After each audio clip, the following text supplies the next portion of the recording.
venus aussi nombreux. Et avant de passer à tous les remerciements, je voudrais quand même saluer notre président, M. Gérard Labrie, qui pour des raisons personnelles a pris un petit peu de recul dû à des problèmes de santé. Donc merci quand même Gérard pour tout ce que tu fais, tout ce que tu as fait pour l'association, que tu continues à faire.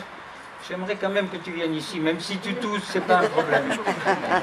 On t'excusera, c'est la période. Non, non, tu ne pas de... Allez, venez là. Mesdames le maire, ça me fait drôle de dire Mesdames le maire. Monsieur Lisnard, il ne va pas être content qu'on lui dise Mesdames le maire. Mesdames, donc, mesdames, messieurs, et surtout tous les bénévoles, tous les membres de l'association, un grand merci d'être venus aujourd'hui pour inaugurer ce nouveau local. Ouais. Voilà. Ah. Jean-Pierre, on t'attend.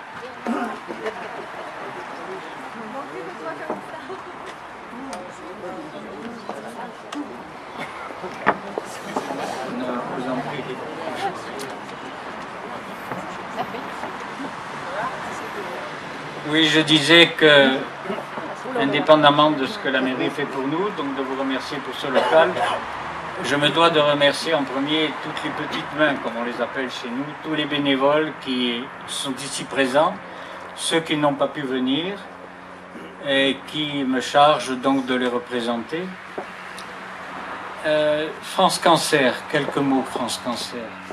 France Cancer, c'est à peu près, je dis bien à peu près, 400 bénévoles sur toute la France, qui trient, qui ramassent, qui envoient, qui se débrouillent tout seuls, bien qu'éloignés bien souvent, mais qui font en sorte que l'association vive. Qui font en sorte depuis maintenant 12 ans, nous ont permis de verser à peu près 250 à 280 000 euros à la recherche sur le cancer. Voilà, mais c'est vrai, merci, mais c'est vous qu'il faut applaudir. Nous, on est dans les bureaux, on essaye de faire le maximum, mais vous savez, j'ai toujours comparé l'association, les associations à un train. C'est une locomotive et des wagons. Les wagons ne peuvent pas aller tout seuls, il faut une locomotive, mais la locomotive, si elle n'a pas de wagon derrière, elle ne sert à rien. Donc tout ça, c'est beaucoup de travail. Quelques chiffres pour ceux qui ne savent pas. La tonne de bouchons nous est achetée par les liégeurs, 300 € la tonne. Il y a 280 000 bouchons à la tonne. Ces bouchons sont manipulés entre 4 et 5 fois par tous ceux qui sont là et ceux qui ne peuvent pas être là. Vous voyez ce que ça peut représenter. Cette année, et je parle sous le contrôle du responsable des transports, c'est à peu près 40 000 bouchons, Claude. Hein. Donc, 40 tonnes de bouchons, pardon. Ça fait 7 200 000 bouchons. Voilà ce que fait France Cancer cette année. Et France Cancer reverse cet argent à des chercheurs locaux. Pourquoi locaux? Pour éviter tout simplement qu'il y ait d'écoulage. Malheureusement, nous avons été touchés par une autre association qui a fait du tort à la recherche, qui a fait du tort aux chercheurs et aux autres associations qui travaillent pour ça. Les chercheurs sont ici représentés par 3 personnes qui sont là-bas, cachées. La dame en blanc, c'est Isabelle. La dame en gris et roux, c'est Valérie. Et le monsieur à côté, c'est Georges. C'est le mari de Valérie, mais ça fait aussi partie des gens que nous parrainons et que l'on remercie parce que chaque fois que nous avons quelque chose à faire, ils sont toujours là, malgré leur travail, malgré les efforts qu'ils font. D'avance, merci pour tout ce que vous faites, pour tout ce que vous nous dites et en fait pour tout ce que vous faites pour tout le monde. Parce que je crois qu'à notre époque, chercher, c'est pas facile, que les ministres qui se succèdent ne font pas grand-chose pour que la recherche avance. Hein, Georges, tu en sais quelque chose quand tu fais les bilans? Hein? Non, c'est pas une critique politique, pas du tout, mais c'est tout simplement pour dire qu'on préfère mettre de l'argent ailleurs que dans la recherche. Et ça, j'en prends la responsabilité en tant que secrétaire de l'association, puisqu'on côtoie d'autres associations. Ils ont exactement le même problème que nous. On fait des ponts, on fait beaucoup de choses qui n'aboutissent pas, on fait des aérodromes, on fait beaucoup de choses, et la recherche, elle tire la langue. Isabelle ou Valérie ou Georges vous diront tout à l'heure comment ils fonctionnent. Vous verrez que c'est pas simple. Et je crois qu'il faut qu'on travaille pour eux. Parce qu'eux, ils travaillent pour nous tout le temps. Et ils ne travaillent pas 35 heures par semaine. Ils travaillent peut-être le double, si ce n'est plus. Et c'est nous qui en bénéficions. Ceci dit en aparté, je vais m'arrêter parce qu'il y a d'autres choses à voir. Donc un grand merci à vous tous, un grand merci à mon bureau, tout au moins au bureau. Un grand merci à la ville de Cannes, parce que c'est pas évident d'avoir un local. Je sais, mesdames, je sais qu'il y a beaucoup d'associations qui sollicitent ça, et c'est normal. J'ai fait 18 ans de mairie sur Mougins, donc je sais les sollicitations. On essaye de faire plaisir à tout le monde, mais c'est pas toujours évident. C'est loin d'être évident même. Donc un grand merci, parce que ça représente... Je crois qu'on peut applaudir la municipalité pour tout ce qu'on peut vous.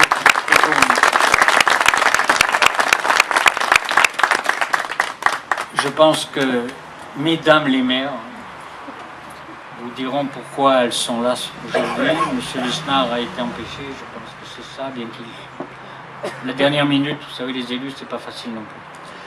Voilà. Merci à tous ceux qui sont là encore une fois, merci à tous ceux qui travaillent, toutes les délégations extérieures. Nous avons à aujourd'hui une douzaine de délégations qui activent et beaucoup d'anonymes dans beaucoup de départements. On pourra vous donner des détails tout à l'heure en aparté sur ce que ça intéresse, sur la façon dont nous travaillons. Je voudrais que vous vous applaudissiez maintenant, parce que c'est grâce à vous que l'association marche. Merci mesdames, merci messieurs.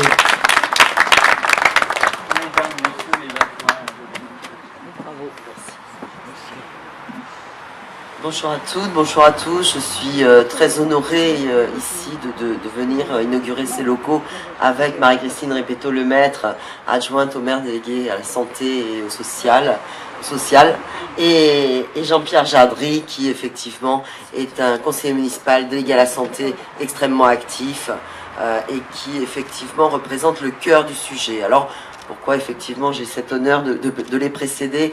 C'est tout simplement parce que j'ai réalisé les travaux en qualité d'adjointe aux travaux, et on a essayé donc de faire, à la demande de monsieur le maire, le maximum pour optimiser cet espace, pour lui donner rapidement un caractère agréable et qui puisse servir votre cause, servir votre engagement et contribuer à notre modeste place.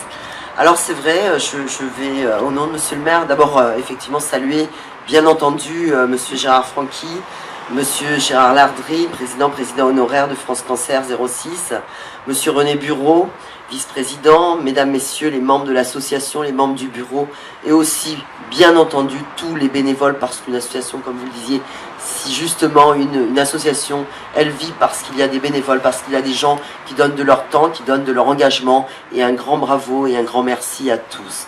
Et au nom de monsieur le maire, je vous remercie de votre engagement. Mesdames, les chercheuses, effectivement présente ici, Madame Valérie Pierrefitte-Carl, chercheur à l'INSERM, Madame Isabelle Musvetto, chercheur au CNRS, un grand merci de votre présence ici. Elle est porteuse de sens, elle est porteuse de beaucoup d'espoir, et on y reviendra après. C'est très important que vous soyez présents ici avec nous pour inaugurer ces locaux. Alors, effectivement, monsieur le maire avait vraiment prévu d'être là jusqu'au dernier moment, on ne savait pas. Et puis, donc, il m'a simplement demandé de vous traduire ce qu'il aurait dit s'il avait été présent auprès de vous et ce qu'il avait envie de vous dire. D'abord, il aurait commencé par une petite phrase de Romain Gary, qui lui est très chère, qui est extraite de La vie devant soi, qui dit « La médecine doit avoir le dernier mot et lutter jusqu'au bout pour empêcher la volonté que la volonté de Dieu soit faite. » Et puis, un petit mot de Pierre Desproges, parce que ça aussi, il faut avoir un petit peu de recul et un peu d'humour. La recherche a besoin d'argent dans deux domaines prioritaires, le cancer et les missiles antimissiles. Pour les missiles antimissiles, il y a les impôts. Pour le cancer, on fait la quête. Voilà, ça présente beaucoup de ce que vous disiez, Monsieur le Président, sur malheureusement aujourd'hui les moyens alloués à la recherche et plus largement, comme mon collègue Jean-Pierre Jardry le disait, plus largement à la santé d'une manière générale. Et c'est vrai qu'il faudra que ce sujet soit au cœur des débats et mieux appréhendé que ce qu'ils ne le sont aujourd'hui et depuis malheureusement des années, et tout gouvernement confondu, on ne fera pas de distinction à ce niveau-là.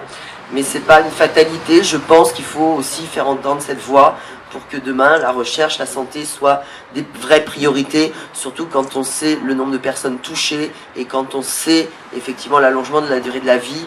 Et c'est très important que vous vous engagiez et on vous remercie pour votre engagement dans nos laboratoires de recherche en France qui font un travail formidable. Alors la parole publique, la parole politique est toujours empreinte de gravité et de beaucoup d'humilité lorsqu'elle aborde les aspects intimes et les aspects de santé les plus douloureux de la vie de chacun. Et le cancer en fait partie.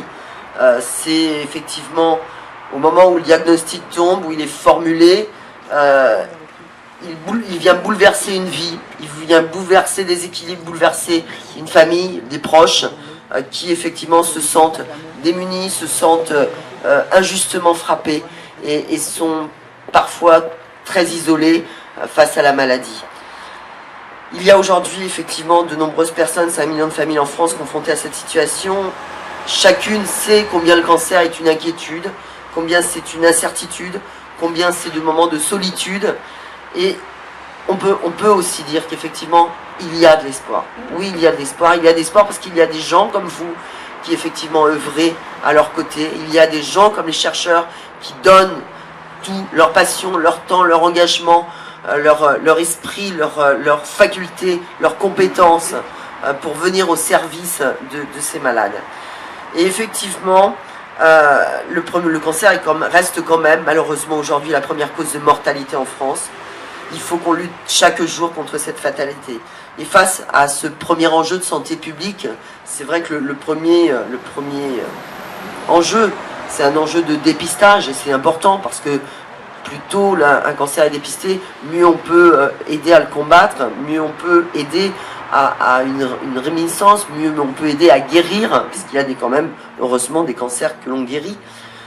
Et puis, recourir au dépistage, c'est augmenter ses chances de vivre plus longtemps, en bonne santé. Et puis, il faut effectivement sensibiliser chaque jour, mobiliser les professionnels de santé, accompagner les acteurs locaux. Et puis, toute une chaîne de professionnels, dont au premier rang les médecins généralistes, qui sont effectivement des personnes importantes dans cette chaîne de sensibilisation et de dépistage.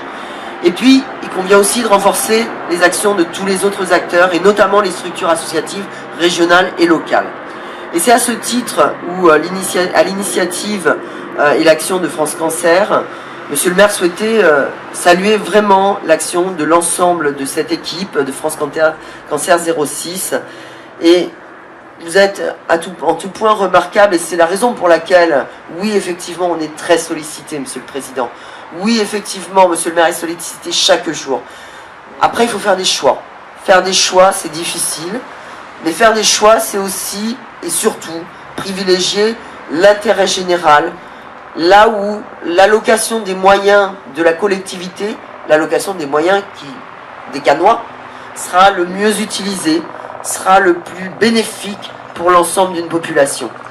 Et c'est vrai que faire bénéficier France Cancer d'un local, de moyens, c'est aussi les accompagner, c'est apporter notre petite pierre, très modeste, à cet édifice, et c'est contribuer un petit peu de cette manière-là à la collecte des bouchons qui permettent de financer la recherche, qui est vraiment la deuxième priorité essentielle dans cette politique de santé publique. Alors, chacun conçoit que c'est essentiel, et c'est une évidence de dire que la recherche est essentielle, mais elle doit être globale. Elle doit être globale, et à partir de l'identification, on doit chercher vraiment pour tous, chercher dans tous les domaines, aller bien au-delà de ce qui se fait aujourd'hui. Alors on félicite effectivement l'équipe de l'INSERM, du CNRS, pour les travaux que vous menez, pour le temps que vous consacrez, pour le talent que vous mettez au service de cette cause qui est la lutte contre le cancer. Et pour les malades et pour leurs proches, pour la société tout entière, nous avons le devoir de poursuivre et d'amplifier ce combat pour la vie. Vous pouvez compter sur la détermination de David Lisnard, notre maire, à vos côtés, avec son équipe, avec l'ensemble des moyens qui sont à notre disposition pour vous y accompagner et pour amplifier également le travail que vous faites. Vous savez qu'il est fiable, vous savez qu'il est à vos côtés, vous savez qu'il est à votre écoute et qu'on essaiera au mieux de vous accompagner. Et c'est dans cet esprit, effectivement, qu'en 2015, on a souhaité passer une délibération, d'ailleurs qui avait été rapportée par Marie-Christine Répéto-Lemaître au titre de sa délégation, pour sacraliser cet engagement de la municipalité aux côtés de France Cancer. Et c'était important. Alors, en effet, dans le cadre de l'optimisation de la gestion communale, du patrimoine communal, nous avons décidé de vendre, de céder la parcelle que vous occupiez jusqu'alors au 34-38 de Cannes. On signe le compromis le 28 décembre prochain pour un montant qui n'est pas neutre pour les finances communales de 12 millions. Et vous savez combien aujourd'hui maintenir l'investissement au profit de l'intérêt général au niveau d'une ville comme la nôtre, avec les prélèvements qui sont faits par l'État de manière indue, qui spolient nos finances publiques, baisser la dette, ne pas augmenter l'impôt, continuer à faire gagner le service public, à le rendre performant, à ne pas fermer de crèches, à ne pas fermer d'écoles, à ne pas fermer d'éléments qui soient indispensables à la vie et au confort et à la qualité de vie des Cannois, alors effectivement, il faut à un moment donné rationaliser notre patrimoine communal.